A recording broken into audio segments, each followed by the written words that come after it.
Most people assume that what goes on inside their heads is basically them, their preferences, their reactions, their fears, and the way they respond to certain situations. It all feels original, personal, as if it were chosen somehow, as if there's a version of you that sat down at some point and decided what you'd care about, what you'd run from, and what kind of person you'd become in a room full of strangers. I believed that for a long time. The self felt authored. Mine. Then I spent some time actually paying attention, and the picture that came back was a lot less flattering. I met Rainier about 7 years ago through a mutual friend. She was a marketing manager in her early 30s, sharp in the way that makes you want to keep talking to her, the kind of person who could articulate her own psychology better than most trained therapists. She knew she was conflict avoidant. She knew why. She'd done the work, as people say, had the therapy, read the books, and traced the whole thing back to her mother, the silences in that house growing up, and how disagreement in her family wasn't a conversation, it was a verdict. When her mother went quiet, it meant something was deeply wrong. It would be felt for days before it was spoken, and sometimes it was never spoken at all, just absorbed into the air of the house until everyone moved on, pretending nothing had happened. Rania had mapped all of this with real precision. She had names for it, explanations for it, and a genuine understanding of where it came from. And she still spent 6 years in a relationship where she smiled through things that were slowly eating her alive. Not because she was stupid, and not because the understanding was fake. The understanding was real. But she would sit across from her partner at dinner and feel something tighten in her chest when his voice shifted in a certain direction. Instead of saying what was actually true, she would smooth it over, and the 6-year-old in her nervous system, the one who learned that keeping the peace was safer than being honest, would exhale with relief. The adult brain would file it under "not worth the fight tonight." And the next night, the same thing would happen. And the one after that. That's the part that stays with me when I think about this. Rania wasn't ignorant. The knowledge was there, clearly and completely. But knowing the name of the thing that's running you is completely different from being the one running it. You can narrate a current while you're being swept along by it. Most of us do exactly that. We live in an era where self-awareness is sold as the solution, where podcasts, therapy, journaling, and knowing your attachment style are supposed to be the steps that get you out, and they do something, genuinely. I'm not dismissing any of it. But there's a gap between understanding your patterns and actually changing them that almost nobody talks about honestly, because the honest version of that gap is uncomfortable and doesn't make for a clean video or a sellable book. The gap is that awareness happens in the deliberate mind, but the patterns live somewhere else, somewhere older, faster, and less interested in your insights.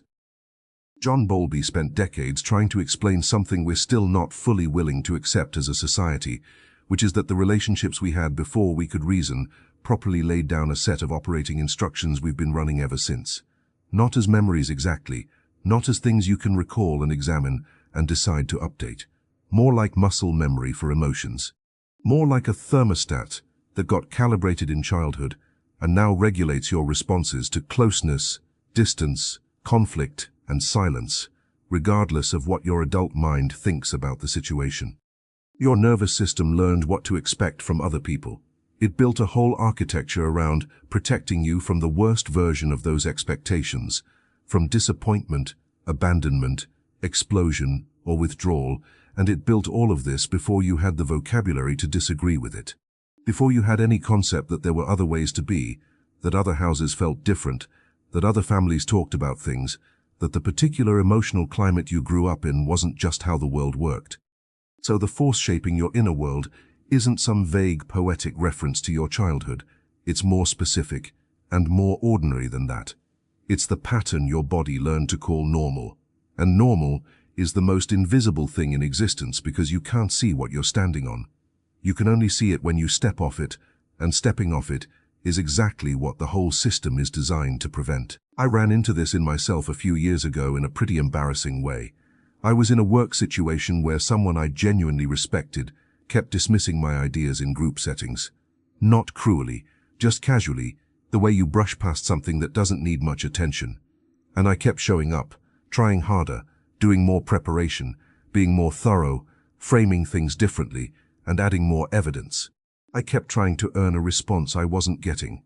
A friend of mine, not a therapist, just someone who knew me and was paying attention, said to me one evening, "You're working for your dad's approval again." I laughed it off in the moment. Then I went home and sat with it for about 4 hours and realized he was completely right. My father approved intermittently, which is the worst possible schedule for it, because intermittent reinforcement is what makes behavior stick. If you're never rewarded, you eventually stop. But if you're sometimes rewarded, randomly, unpredictably, you keep going indefinitely because the possibility is always alive. I had learned to associate someone withholding recognition with a problem in me that more effort could fix. And I'd been running that loop quietly across various professional relationships since I was probably 12 years old. It never felt like a pattern from the outside. It felt like conscientiousness. It felt like ambition. It felt like me. That's what makes these things so hard to catch. They don't arrive with a label. They arrive feeling like a personality. Daniel Kahneman spent a significant portion of his career documenting the gap between how we think we make decisions and how we actually make them, and the picture that emerges from that work is genuinely uncomfortable if you sit with it for any length of time. There are roughly 2 modes of mental processing, one that's fast and automatic, running mostly on pattern matching and prior associations, and one that's slower and deliberate, the voice in your head that sounds like it's reasoning, that sounds like it's in charge. The slow system is the one that feels like you, the one that explains your choices, that narrates your life, that holds your values and your self-image. And Kahneman's research, alongside a lot of other work, makes a pretty strong case that this system spends much of its time either following the fast system's lead or constructing explanations after the fact for choices that were already made without it. What that means is that you are often the last to know why you did something. The story you tell yourself about your motivations is almost always cleaner and more flattering than what actually drove the behavior. The fast system makes the call, and the slow system writes the press release. I watched this play out over the years with a guy named Cyrus who worked in finance, was genuinely good at it, and told everyone, including himself, that he stayed in the industry because he liked the intellectual challenge. He did like it, genuinely. That part was true. The work was interesting to him. But the real reason he never seriously considered leaving, the one he didn't talk about because it wasn't very sophisticated and didn't fit the image he had of himself as someone who made deliberate choices, was that his entire social world was built inside that industry. His friendships, most of them, had formed through work. His sense of what success looked like had been shaped by being around people who defined it in very specific, consistent ways. His wife was comfortable with their lifestyle, and he understood that changing it would mean renegotiating something they'd never explicitly agreed to, but both understood. His father, a man who'd worked in a factory his whole life, felt a kind of quiet pride in Cyrus's career that Cyrus had never been able to bring himself to mess with. Leaving would have meant dismantling an identity that about a dozen people had organized their expectations around. It would have meant building something that nobody in his immediate world had a map for. So he stayed. He told himself it was the intellectual stimulation, and that wasn't a lie. It just wasn't the whole story. There was a structure underneath it that was doing a lot of the weight-bearing work he'd never fully looked at, because looking at it directly would have made it much harder to stay, and staying was what he needed to do. I don't say this to criticize Cyrus. I say it because most of us are doing something like this.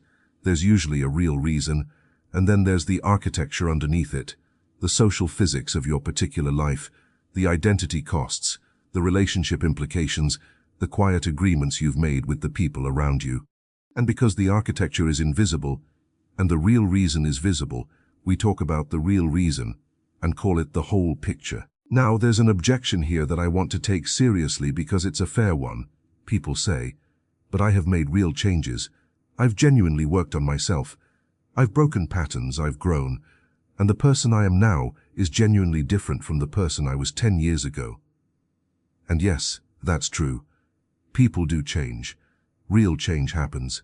I've watched it happen in people I know well, and I've experienced smaller versions of it in myself. So the argument isn't that you're permanently fixed by whatever formed you. The argument is about what actually makes change happen and why it's so different from what we're usually sold. The change that actually sticks is rarely the change that starts with insight alone. A realization by itself, even a big one, even one that hits you in the middle of the night and keeps you awake, tends to generate about 2 to 3 days of real behavioral shift before it gets absorbed into the existing story. What actually moves something is usually a change in circumstances, a relationship that ends, a loss that's too large to process while keeping your old frame intact, a year that takes enough away from you that the structure you'd built can't hold, a new environment that makes the old patterns suddenly visible because the people around you respond differently than those who originally shaped them. The insight comes after, sometimes. It arrives to make sense of what already happened, and even then, the pattern doesn't disappear. Rania didn't stop being conflict avoidant when she finally understood why she was. She became conflict avoidant in slow motion, which gave her just enough time to sometimes choose differently. Not always. Sometimes. The old reflex still fires. She just catches it a little more often now, maybe a second or two after it starts, and in that second or two, there's a small amount of room to do something else. That's what actual change looks like. A slightly longer hesitation before the old reflex completes its circuit. And the honest version of what it takes to get there is nowhere near as clean as the story usually goes. My friend Sadia left a stable academic position at 38 to try to build an independent research consultancy. She'd spent 15 years in a university environment, with a title, colleagues, and a rhythm to her days that made sense. She knew her field. She was good at the work. She had what looked like a clear rationale for leaving, felt it was the right time, had some savings, and had a sense of what she wanted to build. And the first 2 years were genuinely one of the harder things I've watched someone go through. She lost money consistently for about 14 months.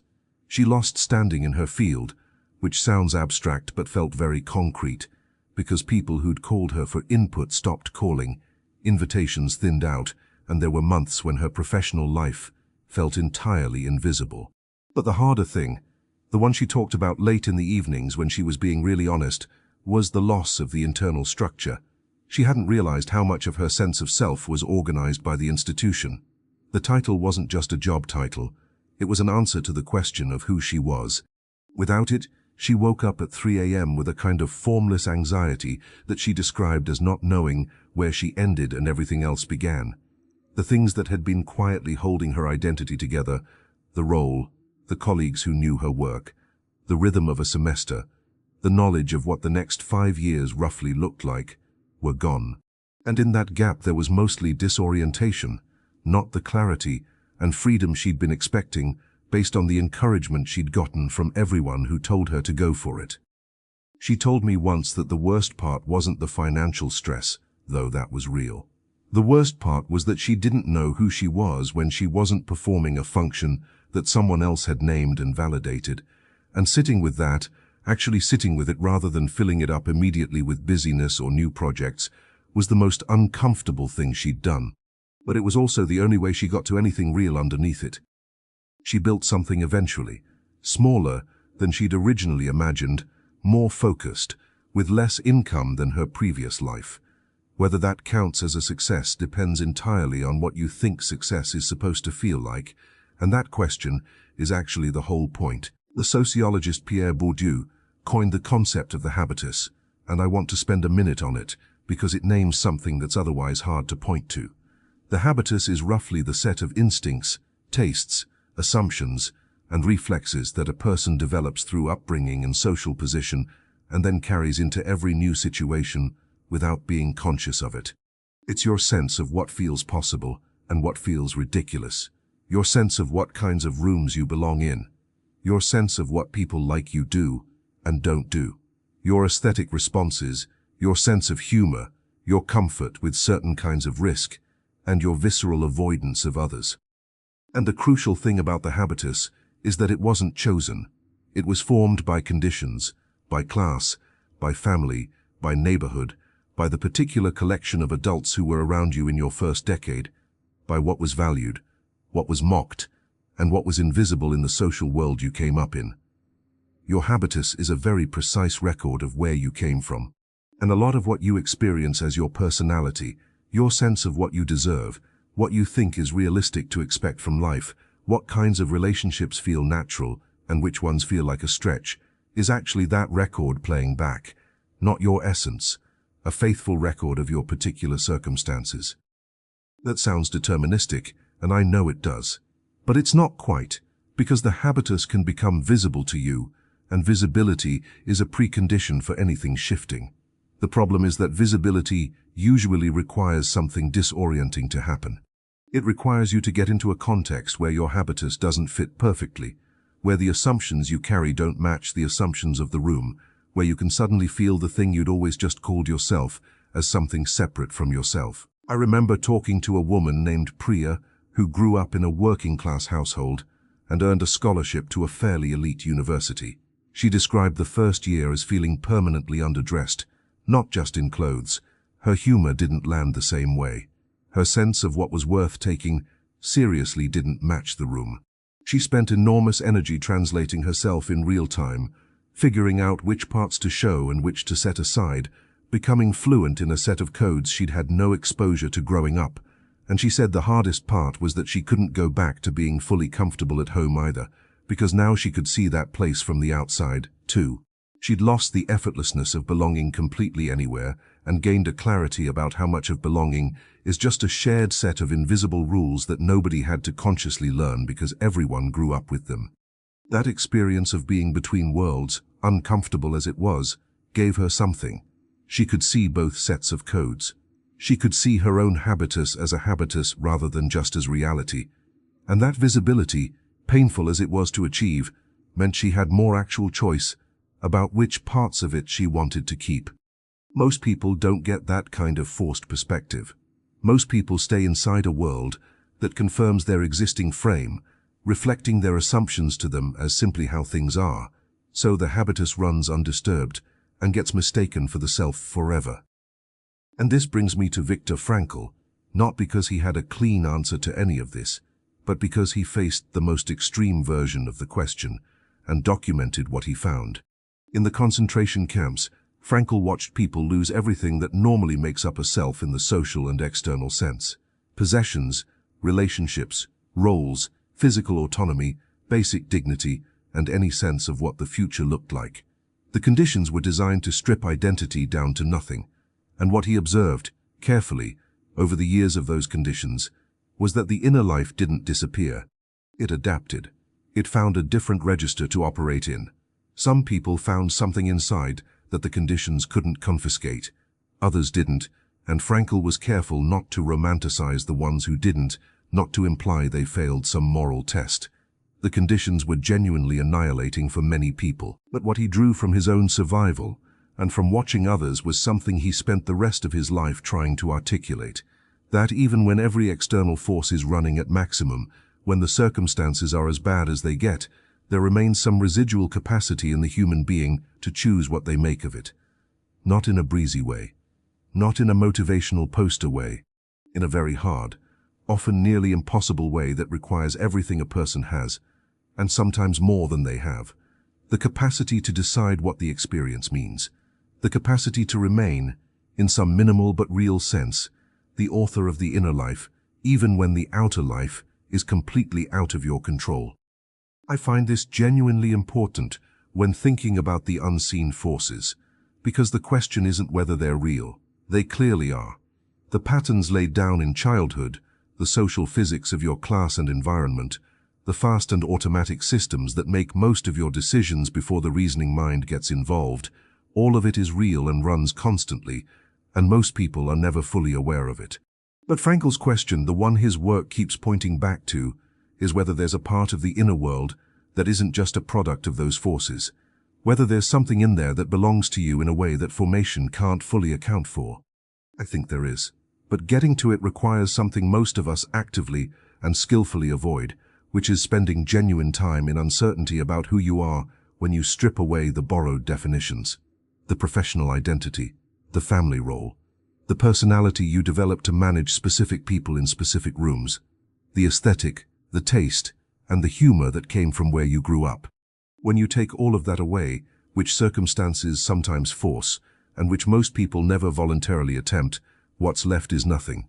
But it's also not the self you were carrying around before. It's something smaller, less certain, and harder to perform. And the process of finding it is not clarified in the way it's often described. It's mostly just uncomfortable for a long time. There's something else worth naming here, which is the specific mechanism that keeps most people from ever looking at any of this seriously. It's not laziness or cowardice in any simple sense. It's something more structural. The philosopher and psychologist William James wrote about how the self maintains its coherence through habit, the repetition of the same responses in roughly similar situations, and how this repetition is metabolically efficient and socially stabilizing. Your habits, including your emotional, relational, and interpretive habits, are the cheapest way to run a human life. They require almost no energy once they're established. They keep your relationships predictable. They keep your sense of who you are intact. Disrupting a habit is expensive. Disrupting a deeply embedded emotional habit is extraordinarily expensive, because it means running the slow, deliberate system in situations where the fast system has always been in charge. It means tolerating the anxiety of not doing the automatic thing while the automatic thing is screaming that the discomfort will end if you just do it. Anyone who's tried to stop a long-standing relational pattern, such as people-pleasing, shutting down, pursuing, withdrawing, or escalating, knows what that moment feels like. The pattern is right there. The relief of running it is right there. And holding off requires a kind of sustained effort that genuinely costs something, gets tiring, and often fails. So the forces stay invisible partly because making them visible is painful, and partly because making them visible without doing anything about them is a particular kind of hell, and doing something about them is genuinely hard in ways that day-to-day life rarely demands of you. I want to come back to Cyrus here, because his story didn't end where I left it. He's in his mid-40s now. He stayed in finance.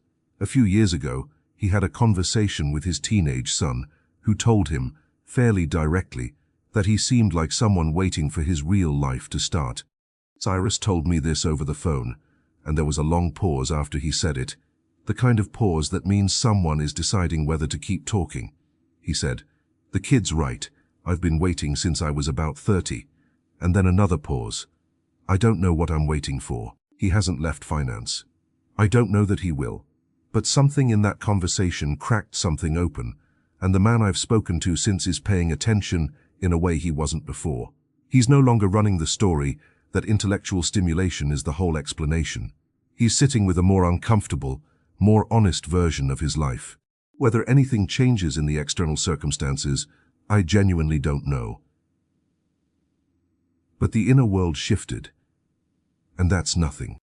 The brutal and fairly well-documented reality, though, is that most people who get to this point in a piece of writing like this, who feel a flicker of recognition, who think that's me, I do that, I've been doing that, will feel something real for about 48 hours, and then the recognition will be absorbed into the existing self-concept. It will become another thing they know about themselves. Another addition to the self-description. Another layer of awareness that changes almost nothing about how they actually operate on a Wednesday afternoon when the old reflex fires. This isn't a criticism. It's just what the brain does. The stability of existing patterns is the brain's primary goal, and it's very good at it. New information gets assimilated into the existing structure far more often than it changes the structure. That's not a weakness, and it's not failure. It's the ordinary functioning of a system designed above all else to keep running. Change is metabolically expensive. Disrupting stable patterns is socially costly. The brain will almost always choose a familiar discomfort over an unfamiliar one because at least the familiar one has known edges. The devil you know, as it goes, is a feature of cognition, not just a saying. The people who actually change, the ones who genuinely shift something, rather than just adding it to their self-knowledge inventory, are almost always people who ran into circumstances that made not changing more expensive than changing.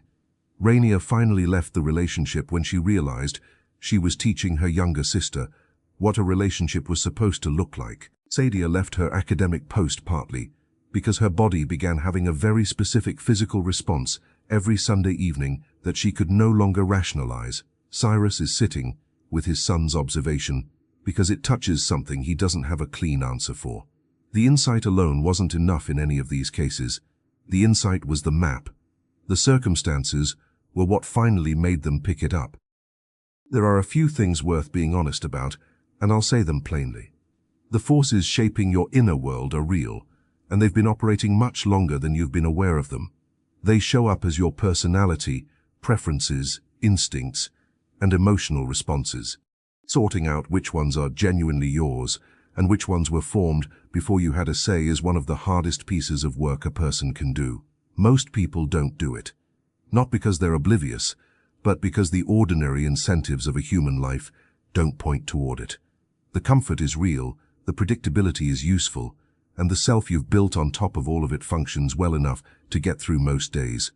But there's a difference between a life that functions and a life that's actually inhabited, between going through the routines with the story running, that everything is basically okay, and being present to your own experience in a way that's slightly less managed, slightly less defended, slightly more honest. Most people can feel that difference when they get quiet enough, which is probably why so many people aren't quiet. The question you're either sitting with right now, or already beginning to put away, is whether the life you've built around patterns you didn't choose is one you'd actually choose now, if you had access to the choice. If you could see the architecture clearly enough to decide what to keep. Most people, if they stay with that, honestly for more than a few minutes, feel something move, a small, uncomfortable recognition, and then they think about what they have to do tomorrow and move on. Some won't move on, some will stay with it long enough for it to cost them something, and the cost is the actual door.